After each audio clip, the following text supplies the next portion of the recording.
The words hit me like a physical blow. I'd been walking past the kitchen to grab my phone charger when I heard them, my parents' voices low and urgent in a way that made me freeze in the hallway. "You weren't supposed to know about this," my mother was saying, her voice tight with panic. "We agreed we'd never tell her. It was supposed to protect him." Him. My brother Austin. Always him. My father responded with something I couldn't quite catch, but the tone was clear: fear. They were afraid of something, and that something involved me. My hand started shaking as I pressed myself against the wall, trying to hear more. The word adoption floated through the doorway, followed by birth family and questions. My heart hammered so hard I thought they'd hear it from the kitchen. I wasn't their biological child. After 24 years of believing I belonged to this family, of explaining away the differences I'd noticed but never questioned too deeply, the truth crashed over me in a single overheard conversation. They'd lied. They'd lied about who I was, where I came from, everything that made up my identity. And somehow, it was all connected to protecting Austin.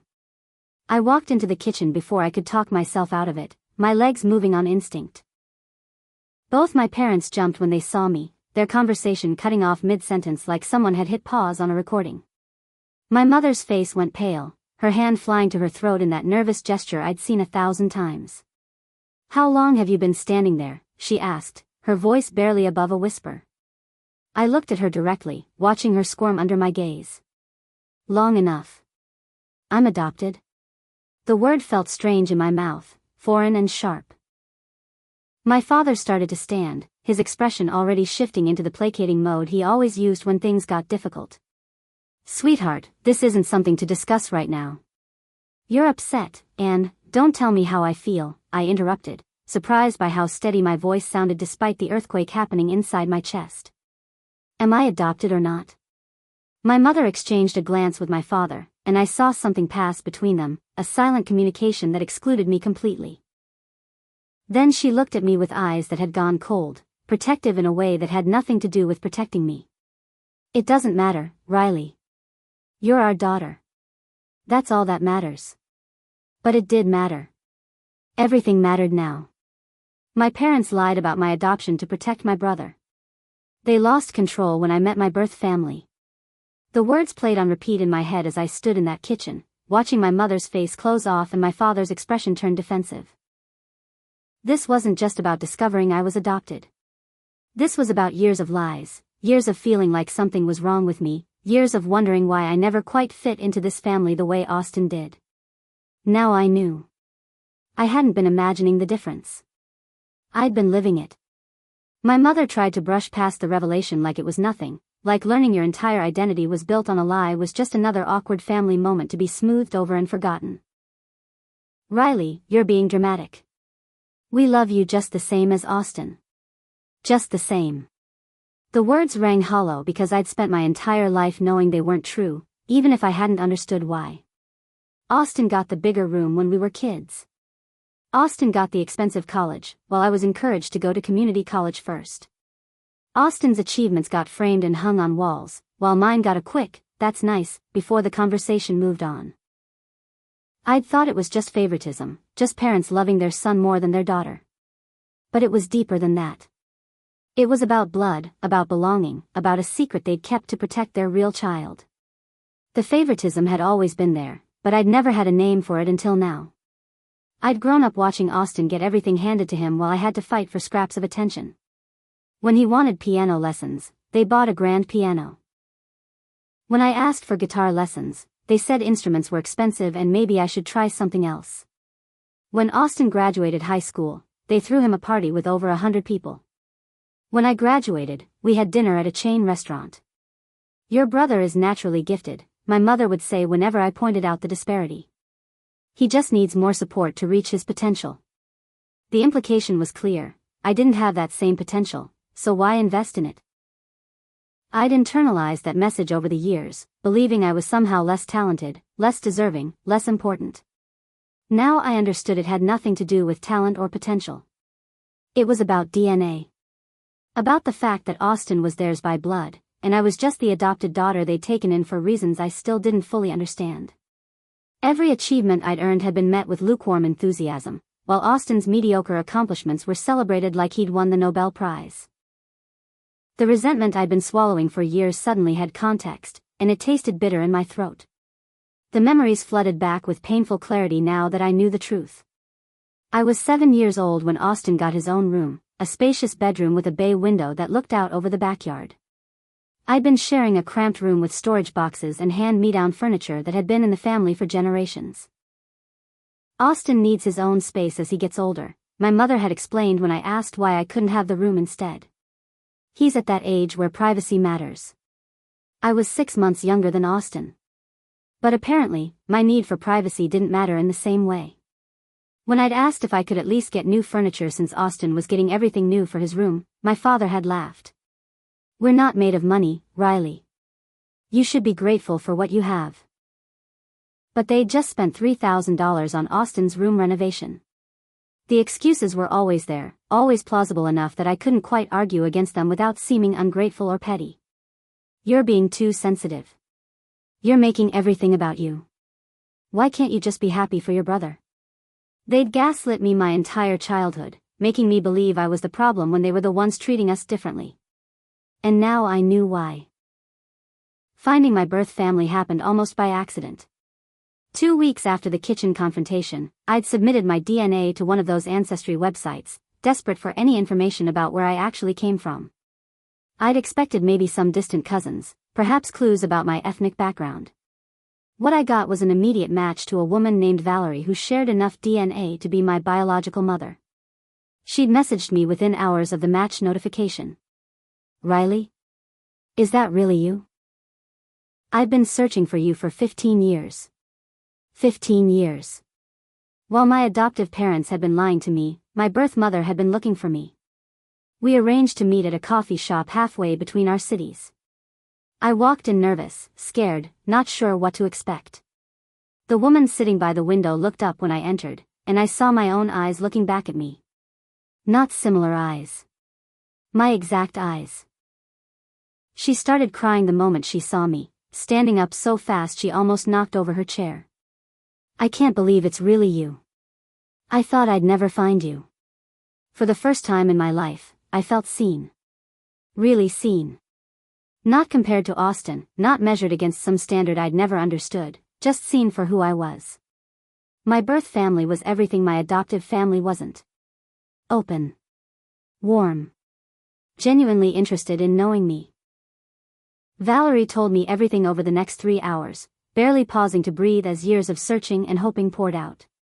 She'd been 17 when she got pregnant with me, too young and too scared to raise a child alone. The adoption had been closed, meaning no contact and no information shared between birth and adoptive families. "I was told you'd have a good life," she said, her voice breaking. "They said you'd be with a family who wanted you desperately, who couldn't have children of their own." But that wasn't the whole truth. My parents had Austin. He was their biological son. They'd adopted me a year after he was born, but Valerie didn't know that. Nobody had told her. "I started looking for you when you turned 18, she continued. "I've been searching for 6 years. I joined every adoption registry, every DNA database, every support group. I never stopped hoping I'd find you." She had 2 other children now, my half-siblings. A boy named Kyle who was 13, and a girl named Sophia who was 9. She showed me photos on her phone, a family I could have known, relationships I could have had. "They're so excited to meet you," Valerie said, smiling through tears. "You have a whole family who wants to know you." The contrast with my adoptive family was stark and painful. Austin's reaction to my birth family discovery was immediate and venomous. I'd made the mistake of mentioning it during a family dinner, not realizing how explosive the information would be. "I'd been talking to my birth mother," I'd said casually, watching my parents' faces go white. "She's really nice. I'm meeting my half-siblings next weekend." Austin's fork clattered onto his plate. "Are you serious right now?" His voice was sharp, angry in a way I'd rarely heard directed at me. Usually he just ignored me. "You're actually doing this? Meeting these random people?" "They're not random. They're my biological family." "We're your family," he snapped, his face flushing red. Or are we not good enough for you anymore? The jealousy in his eyes was unmistakable. For the first time in our lives, I had something he didn't. I had another family, another option, a place where I might actually belong. And he couldn't stand it. My mother tried to calm him down, but Austin wasn't done. This is ridiculous. She's acting like we're the bad guys when we gave her everything. Everything except the truth. Everything except equal treatment. Everything except the sense of belonging I'd been searching for my entire life. I looked at him across the dinner table and finally saw him clearly, a spoiled, insecure man who'd gotten everything handed to him and still felt threatened by his adopted sister daring to want more. The forced smile I wore at family gatherings became harder to maintain after that dinner. We had a monthly family brunch tradition, extended family included, where everyone pretended we were the perfect happy family. 2 Sundays after my fight with Austin, I sat at the dining table listening to my aunt compliment my parents on raising such wonderful children. "You two did such a good job," she was saying, smiling at my mother. Both of them turned out so well. My mother's smile was tight. We tried our best with what we had to work with. What they had to work with. As if I was some kind of project, a fixer-upper child who'd required extra effort. I excused myself to use the bathroom, and on my way back, I passed my parents' bedroom. The door was slightly open, and I heard my mother's voice. "We should have waited longer to tell Riley the truth. She's not handling it well. I'm worried she's going to do something stupid." My father's response was quieter, but I caught the important part. "We can't let her relationship with them affect Austin. He's already upset enough. We need to protect him from this situation. Protect him. Always protect him. Never mind protecting me from a lifetime of lies." I stood in that hallway, my forced smile feeling like it might crack my face, and made a decision. If they wanted to play games, I'd play too. But I'd play better. I started testing the waters carefully, asking casual questions designed to see how much they'd reveal and how far they'd go to maintain their lies. At dinner one night, I mentioned I was curious about my medical history. Valerie told me there's a history of heart disease in her family. I should probably get checked, right? My mother's hand froze halfway to her glass. "That's not necessary. You're young and healthy. But hereditary conditions don't care how old you are. Wouldn't it be smart to know what I'm at risk for?" I watched her face carefully, seeing the calculation happening behind her eyes. She didn't want me talking to Valerie. She didn't want me learning things from my birth family that would make me trust them more than her.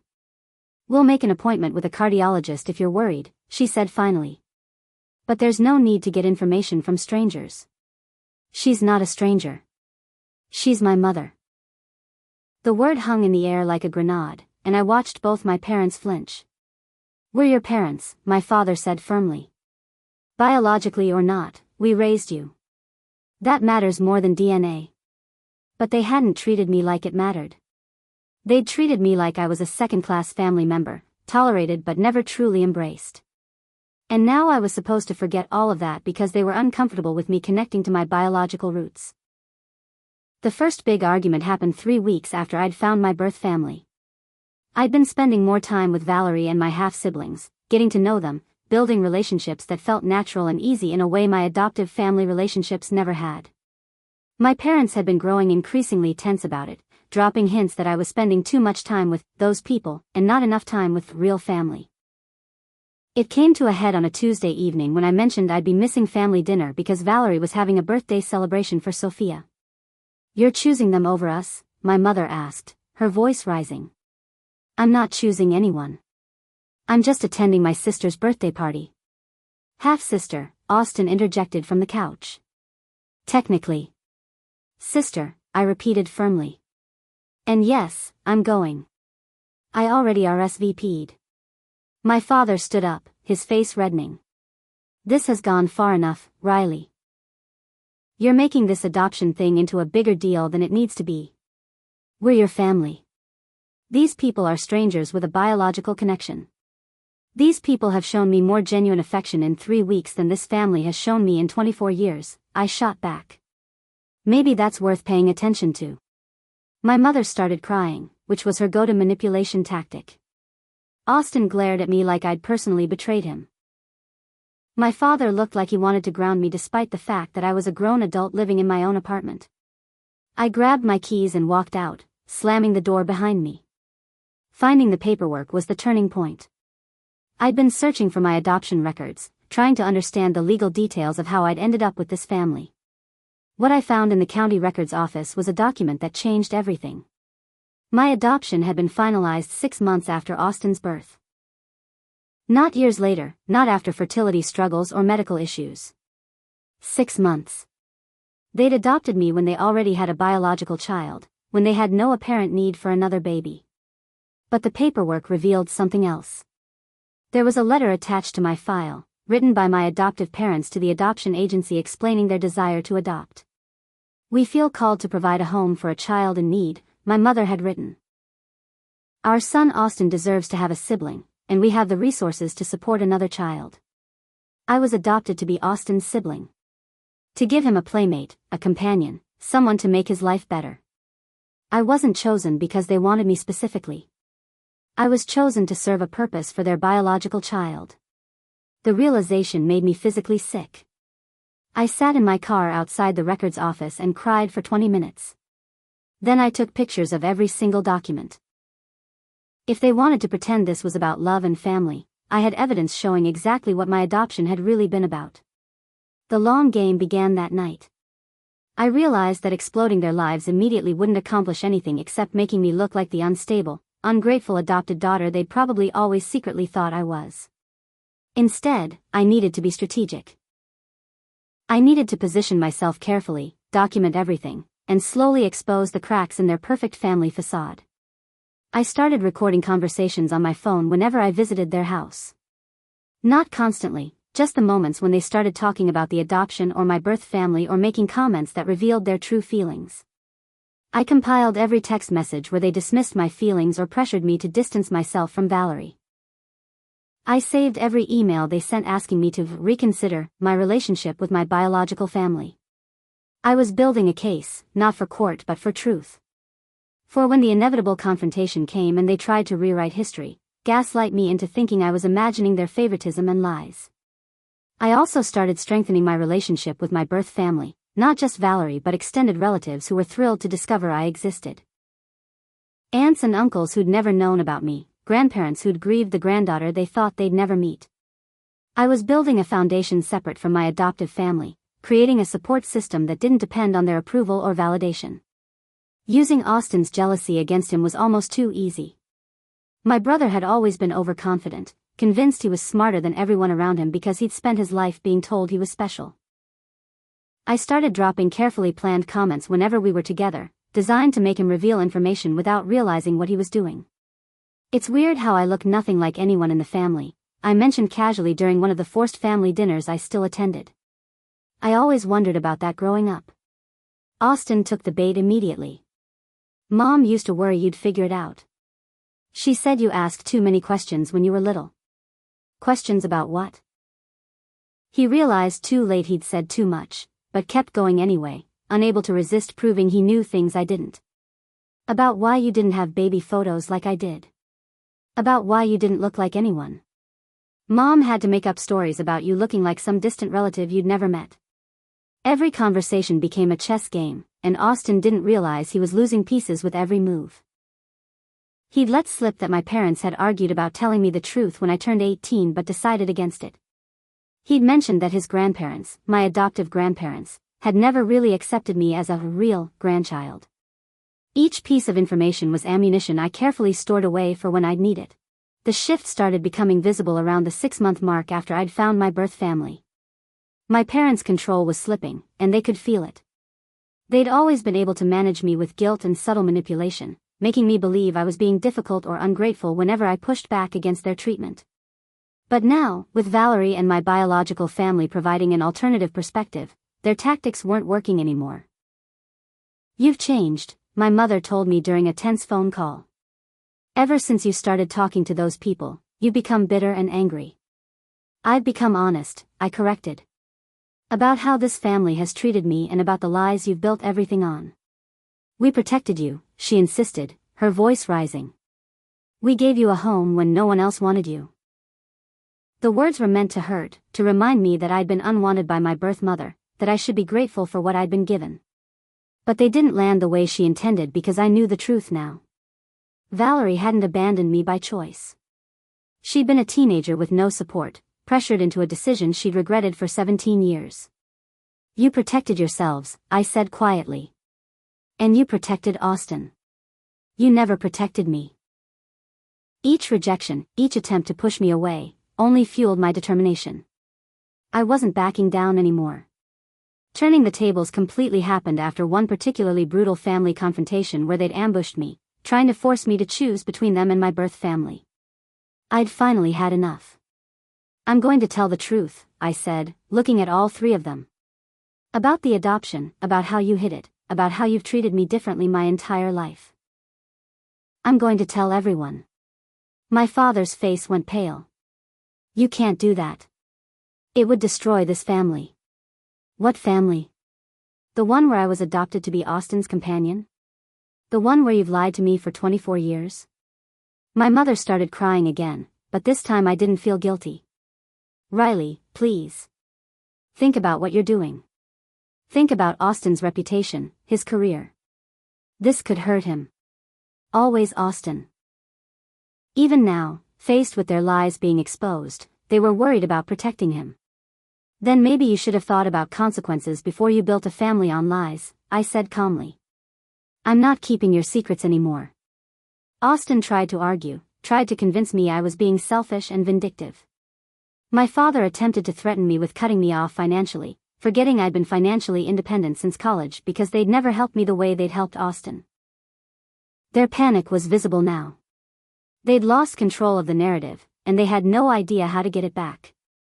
The emotional blowback was intense.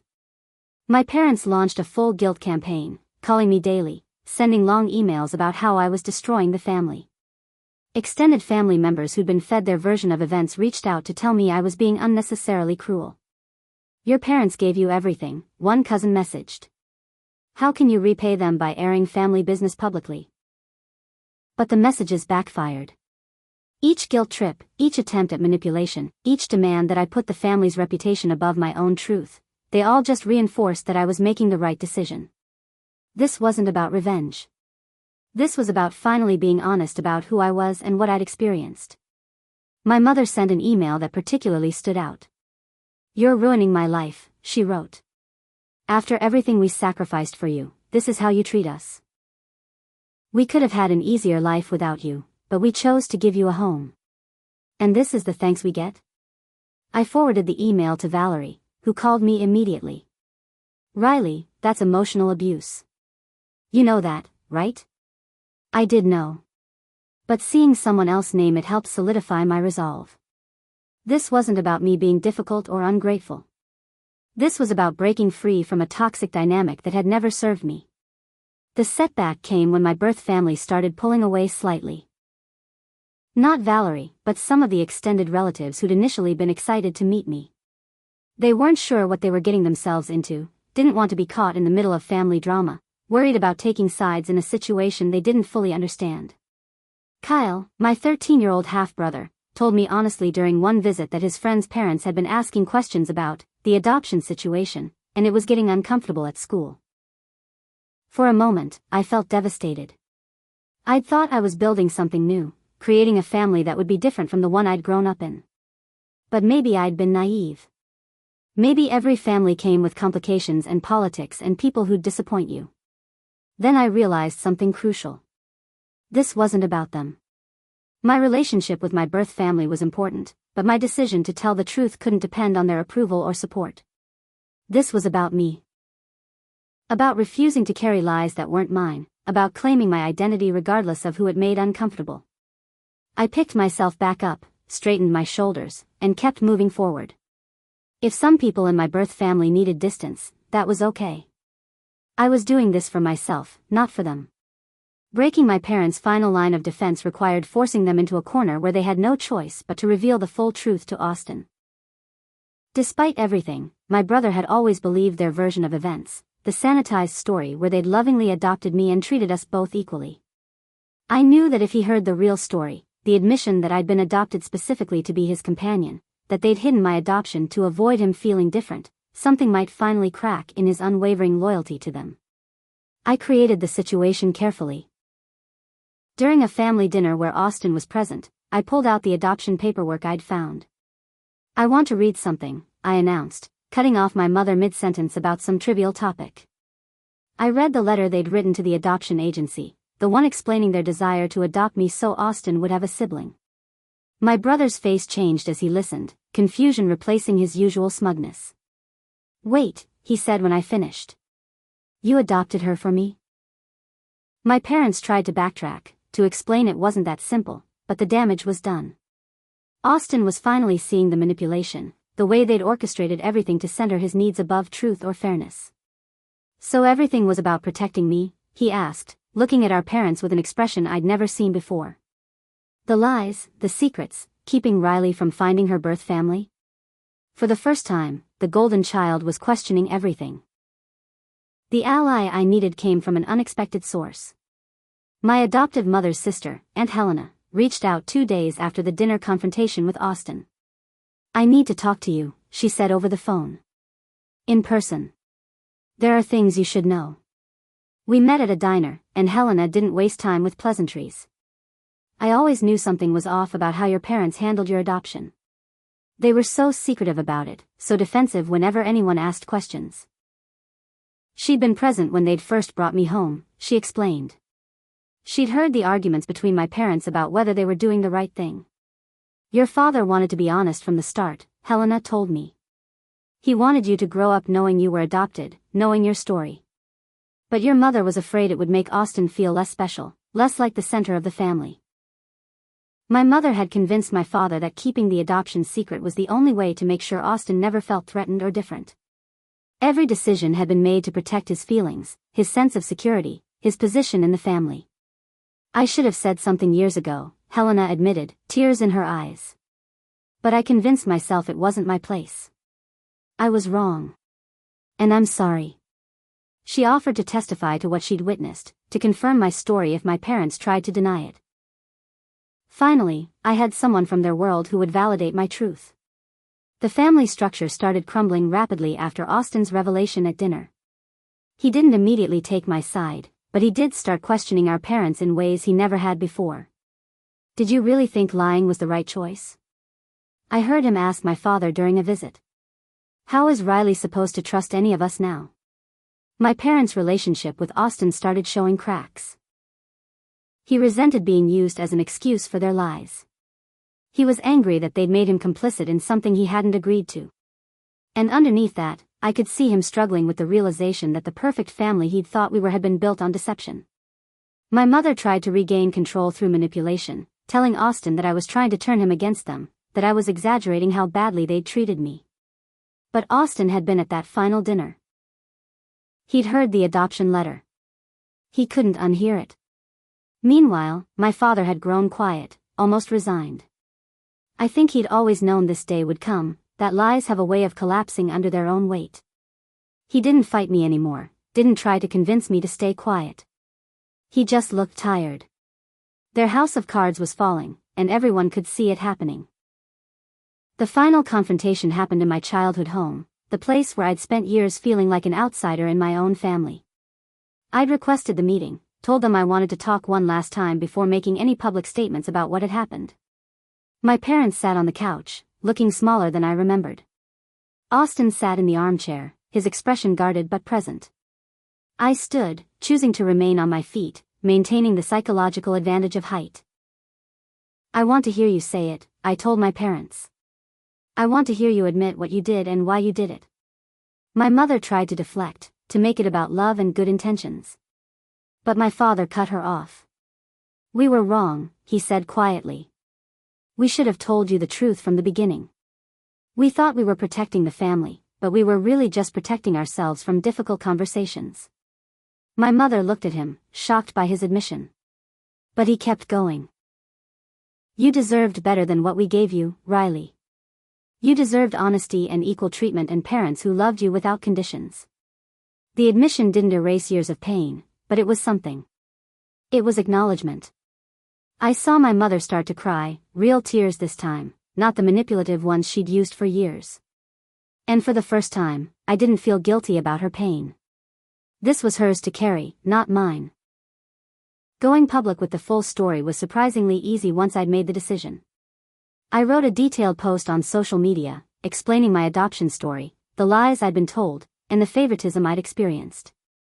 I included scanned copies of the adoption paperwork, screenshots of text messages from my parents, and Helena's written statement confirming what she'd witnessed. The response was immediate and overwhelming. Thousands of people shared my post, commenting with their own adoption stories, their own experiences with family favoritism and lies.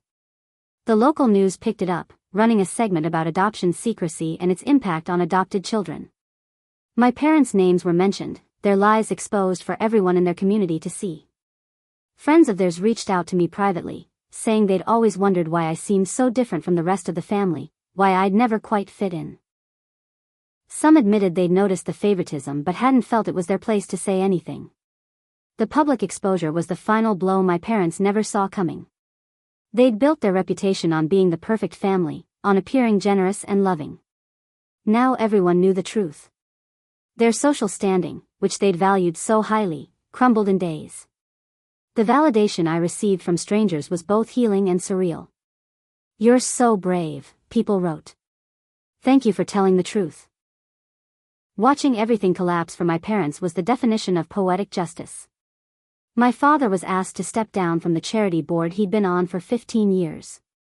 My mother's friends stopped inviting her to their social events. Even Austin, their golden child, distanced himself from them, moving to a different city and reducing contact to occasional phone calls. They'd lost their social status, their sense of security, and most painfully for them, their control over the family narrative. They couldn't spin this story, couldn't make themselves the victims, couldn't hide behind closed doors anymore. The truth was public, documented, and undeniable. I heard through extended family that my mother had a breakdown of sorts, struggling to accept that her carefully constructed image had been destroyed. My father had grown more isolated, cutting off contact with most people rather than face their questions or judgment. Part of me felt something like sympathy for them. But mostly, I felt free. Free from the weight of their lies, free from the obligation to protect their secrets, free from trying to earn love from people who'd never been willing to give it equally. The life I'd always wanted wasn't with them. It never had been. And now everyone knew why. Building my new life happened gradually, each step taking me further from the family I'd been born into and the one I'd been adopted into, creating something that was entirely mine. Valerie and I grew closer, our relationship deepening beyond the initial excitement of reunion into genuine mother-daughter connection. Kyle and Sophia became the siblings I'd always wanted, relationships built on choice and affection rather than obligation. I started therapy to process the years of emotional manipulation and favoritism, working through the layers of pain I'd been carrying without fully recognizing them. My therapist helped me understand that my parents' behavior had never been about my worth, that their lies and favoritism said everything about them and nothing about me. I changed my last name legally to my birth mother's surname, shedding the final connection to my adoptive family. It felt like taking off a coat that had never quite fit, revealing who I'd been underneath all along. I stood in my apartment 6 months after everything had exploded, looking at photos of my birth family on the wall, and felt something I'd never experienced before: peace. Real, genuine peace. My adoptive parents had lost everything they'd valued, their reputation, their golden child's unwavering loyalty, their control over the narrative. But I'd gained something far more valuable. I'd gained myself. The final truth was simple. They'd tried to bury my identity to protect their perfect family image. But I wasn't something that could be buried. I was someone who deserved truth, love, and belonging. And I'd finally found all three.